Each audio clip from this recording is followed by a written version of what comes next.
ഇംഗ്ലീഷിൽ കൺഫ്യൂസിംഗ് ആയിട്ടുള്ള ഒരുപാട് വാക്കുകളുണ്ട്. നമുക്ക് സംസാരിക്കുമ്പോഴും എഴുതുമ്പോഴുമൊക്കെ കൺഫ്യൂഷൻ ഉണ്ടാക്കുന്ന വാക്കുകൾ.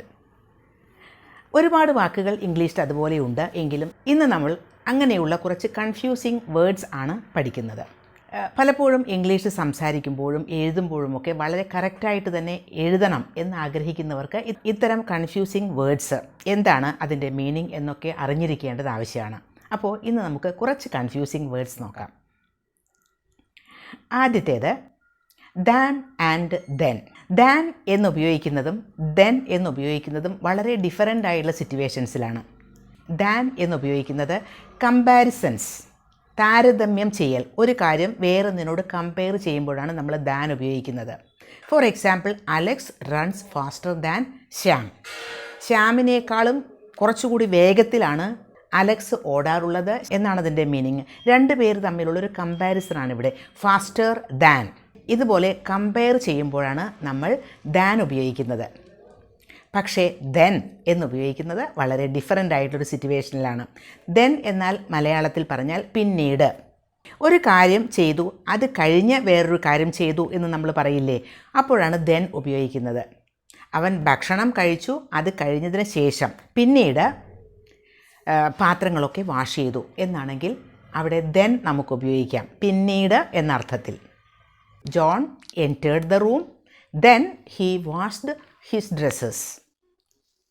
ജോൺ വീട്ടിൽ പ്രവേശിച്ചു, പിന്നീട് അവൻ ഡ്രസ്സുകളൊക്കെ വാഷ് ചെയ്തു. പിന്നീട് അവൻ ഡ്രസ്സൊക്കെ വാഷ് ചെയ്തു എന്നാണ്. പിന്നീട് എന്നർത്ഥത്തിൽ ദെൻ ഉപയോഗിക്കാം. അപ്പോൾ ദാൻ ആൻഡ് ദെൻ ഇതുപയോഗിക്കുമ്പോൾ ശ്രദ്ധിക്കുക. ഇനി അടുത്തത് ദെയർ, ദേ ആർ, ദർ. ഈ മൂന്ന് വാക്കുകളും അതും കുറച്ച് കൺഫ്യൂസിംഗ് ആണ്.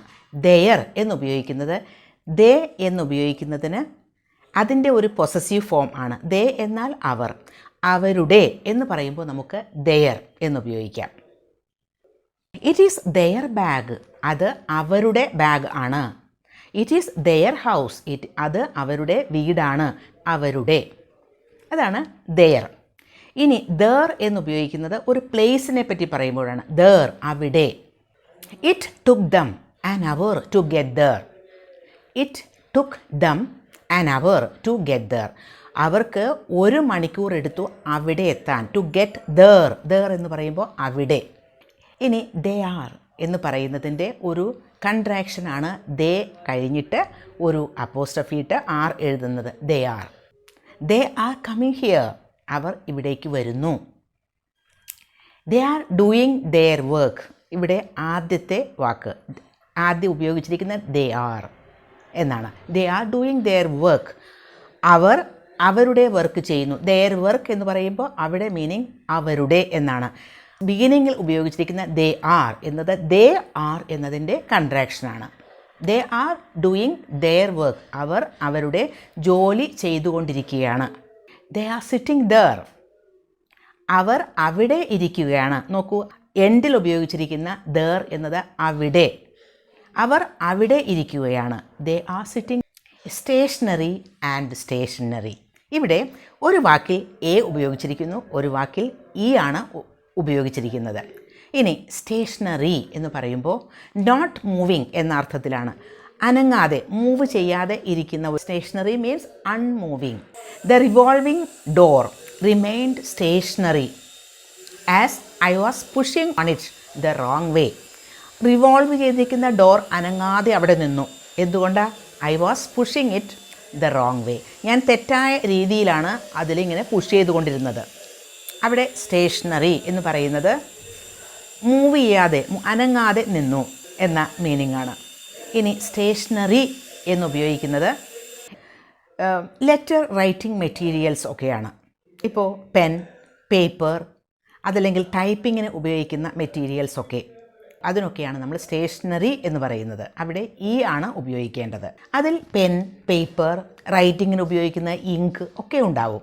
She used colourful stationery to write letters to her friends. അവൾ വളരെ കളർഫുൾ ആയിട്ടുള്ള സ്റ്റേഷനറിയാണ് ഷീ ബോട്ട്, അവൾ വാങ്ങിയത് കളർഫുൾ ആയിട്ടുള്ള സ്റ്റേഷനറിയാണ്.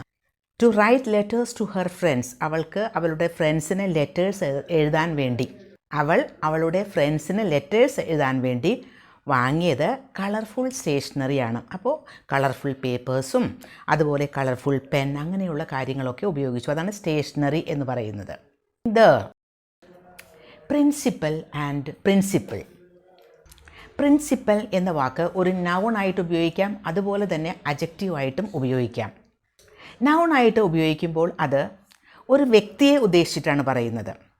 He is the principal of that school എന്ന് പറയില്ലേ, ആ സ്കൂളിൻ്റെ പ്രിൻസിപ്പളാണ്. അവിടെ ഒരു സ്കൂളിൻ്റെയോ അല്ലെങ്കിൽ ഒരു ഓർഗനൈസേഷൻ്റെയോ ഒക്കെ അവിടെ പ്രിൻസിപ്പൽ എന്ന് പറയുന്നത് ഇൻചാർജ് ഓഫ് സ്കൂൾ അല്ലെങ്കിൽ ഒരു ഓർഗനൈസേഷൻ, ഒരു സ്കൂളിൻ്റെയോ ഓർഗനൈസേഷൻ്റെയോ ഒക്കെ ഫുൾ ചാർജുള്ള ആൾ.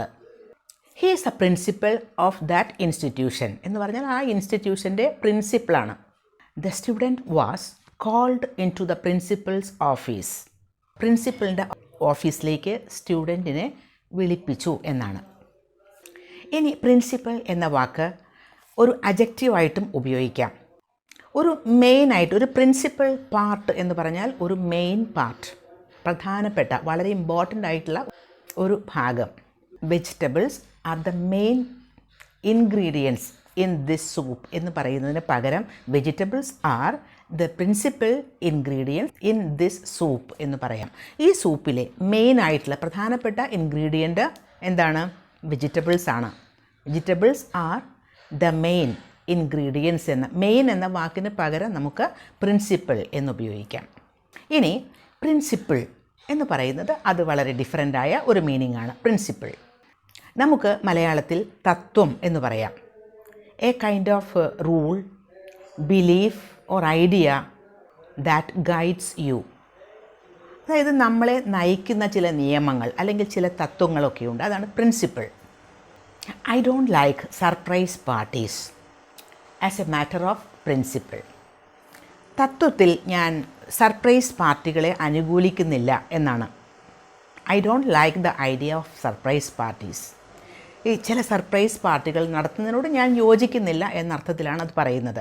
ഓരോരുത്തർ വിശ്വസിക്കുന്ന ചില കാര്യങ്ങളുണ്ടാകും, വളരെ ഫേം ബിലീഫ് ആണത്, ചില ഉറച്ച വിശ്വാസങ്ങളാണ് അത്, അതാണ് principle. Loose and lose. Loose എന്ന് പറയുന്നത് അയഞ്ഞത്, നോട്ട് ടൈറ്റ്, അതല്ലെങ്കിൽ അഴിച്ചു വിട്ടിരിക്കുന്നത്, കെട്ടിയിട്ടില്ലാത്തത് എന്നൊക്കെയുള്ള മീനിങ് ഉണ്ട്. Loose. I discovered that the cows were loose. ഞാൻ ഒരു കാര്യം കണ്ടു. എന്താണ്? കൗസ്, പശുക്കളൊക്കെ അഴിച്ചിട്ടിരിക്കുകയാണ്, അതിനെ ഒന്നും എവിടെയും കെട്ടിയിട്ടില്ല എന്നർത്ഥത്തിലാണ് കൗസ് വേർ ലൂസ് എന്ന് പറയുന്നത്. ലൂസ് എന്നുപയോഗിക്കുന്നത് നഷ്ടപ്പെടുക എന്നർത്ഥത്തിലാണ്. I was careful not to lose my ticket. I was careful not to lose my ticket. ഇവിടെ ഞാൻ വളരെ കെയർഫുൾ ആയിരുന്നു എൻ്റെ ടിക്കറ്റ് നഷ്ടപ്പെടാതിരിക്കുന്നതിന് വേണ്ടി. It's and it's. I T കഴിഞ്ഞിട്ട് ഒരു അപ്പോസ്ട്രഫി ഇട്ട് എസ് എഴുതിയാൽ ഇറ്റ്സ്. അത് ഇറ്റ് ഈസ് എന്നതിൻ്റെ ഷോർട്ട് ഫോം ആണ്. I need to pack for my trip because it's 2 days away. എനിക്ക് എൻ്റെ തിങ്സൊക്കെ, എൻ്റെ സാധനങ്ങളൊക്കെ ട്രിപ്പിന് വേണ്ടി പാക്ക് ചെയ്യേണ്ട ആവശ്യമുണ്ട്. Because it's 2 days away. കാരണം അത് 2 ദിവസം കൂടിയേ ഉള്ളൂ. 2 ദിവസം കഴിഞ്ഞിട്ട് എനിക്കൊരു ട്രിപ്പ് പോകാനുള്ളതാണ്. അതുകൊണ്ട് I need to pack. I need to pack for my trip because it's 2 days away. It's 2 days away എന്ന് ഉദ്ദേശിക്കുന്നത് it is. The trip is എന്നാണ് അവിടെ മീനിങ്. ദ ട്രിപ്പ് ഈസ്, അതാണ് ഇറ്റ് ഈസ് എന്നുപയോഗിക്കുന്നതും നമ്മൾ അപ്പോസ്ട്രഫി ഇട്ട് ഉപയോഗിക്കുന്നതും. ഇനി അപ്പോസ്ട്രഫി ഇടാതെ ITS എന്ന് എഴുതുകയാണെങ്കിൽ അതിൻ്റെ എന്ന മീനിങ് ആണ്. അത് ഒരു പൊസസീവ് പ്രോനൗൺ ആണ്. അതിൻ്റെ എന്നാണ് മീനിങ്. അവൻ്റെ, അവളുടെ, അവരുടെ എന്നൊക്കെ പറയില്ലേ, അതുപോലെ ഇറ്റ്സ് എന്നാൽ അതിൻ്റെ. He is obsessed with the book and it's author. He is obsessed വിത്ത്, വലിയ ഇൻട്രസ്റ്റ് ആണ്. ഒബ്സസ്ഡ് വിത്ത് എന്ന് പറഞ്ഞാൽ അത്രയും ഇൻട്രസ്റ്റ് ആണ് എന്ന്, ഒരുപാട് ഇൻട്രസ്റ്റഡ് ആണ്. എന്തിനാണ്? The book and it's author. ആ ബുക്കിനോട് ഇൻട്രസ്റ്റ് ആണ്, അതുപോലെ തന്നെ ആ ബുക്കിൻ്റെ റൈറ്ററിനോടും ഇൻട്രസ്റ്റ് ആണ്. He is obsessed with the book and it's author. നോക്കൂ, ഇറ്റ്സ് എന്നത് അതിൻ്റെ, ആ ബുക്കിൻ്റെ എന്നാണ് അവിടെ മീനിങ്. Disinterested and uninterested. ഇത് രണ്ടും അഡ്ജക്റ്റീവ് ഫോംസ് തന്നെയാണ്.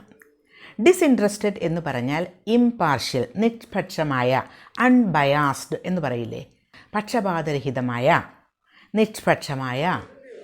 The judge remained disinterested throughout the trial. ട്രയലിൻ്റെ ആ സമയത്ത് എല്ലാം ജഡ്ജ് വളരെ ഇംപാർഷ്യലായിട്ട് തന്നെ നിലകൊണ്ടു, ഇംപാർഷ്യലായിരുന്നു എന്നാണ്. വളരെ നിഷ്പക്ഷമായ ഒരു സമീപനമാണ് ജഡ്ജ് എടുത്തത് എന്നാണ് പറയുന്നത്. ദ ജഡ്ജ് വാസ് ഇംപാർഷ്യൽ എന്നാണ് അവിടെ meaning. The judge was disinterested എന്ന് പറഞ്ഞാൽ disinterested throughout the trial. അതേസമയം അൺഇൻട്രസ്റ്റഡ് എന്ന് പറഞ്ഞാൽ അതും ഒരു അഡ്ജക്റ്റീവ് തന്നെയാണ്, താല്പര്യമില്ലാത്തത്, ലാക്കിംഗ് ഇൻട്രസ്റ്റ് എന്നാണ് meaning. He seemed uninterested in joining the conversation. ആ കോൺവെർസേഷനിലേക്ക്, ആ സംഭാഷണത്തിലേക്ക് ജോയിൻ ചെയ്യാൻ അവന് ഒരു ഇൻട്രസ്റ്റും ഉള്ളതായി തോന്നിയില്ല. He seemed uninterested. ഒരാളുടെ മുഖഭാവവും എല്ലാം കാണുമ്പോൾ നമുക്കത് മനസ്സിലാവും ഇൻട്രസ്റ്റ് ഇല്ല എന്നത്. അതാണ് അൺഇൻട്രസ്റ്റഡ്. പക്ഷേ ഡിസിൻട്രസ്റ്റഡ് എന്ന് പറയുമ്പോൾ അതിന് ഡിഫറൻ്റ് ആയിട്ടുള്ള മീനിങ് ആണ്. നിഷ്പക്ഷമായ എന്ന മീനിങ്ങിലാണ് അത് ഉപയോഗിക്കുന്നത്. ഇപ്പോൾ കുറച്ച് കൺഫ്യൂസിങ് ആയിട്ടുള്ള വേർഡ്സ് എന്താണ് എന്ന് മനസ്സിലായല്ലോ. ഇത്തരം വാക്കുകളൊക്കെ ഉപയോഗിക്കുമ്പോൾ കുറച്ച് ശ്രദ്ധിക്കണം, അല്ലെങ്കിൽ അതിൻ്റെ മീനിങ് തന്നെ ഡിഫറൻ്റ് ആയി പോകും.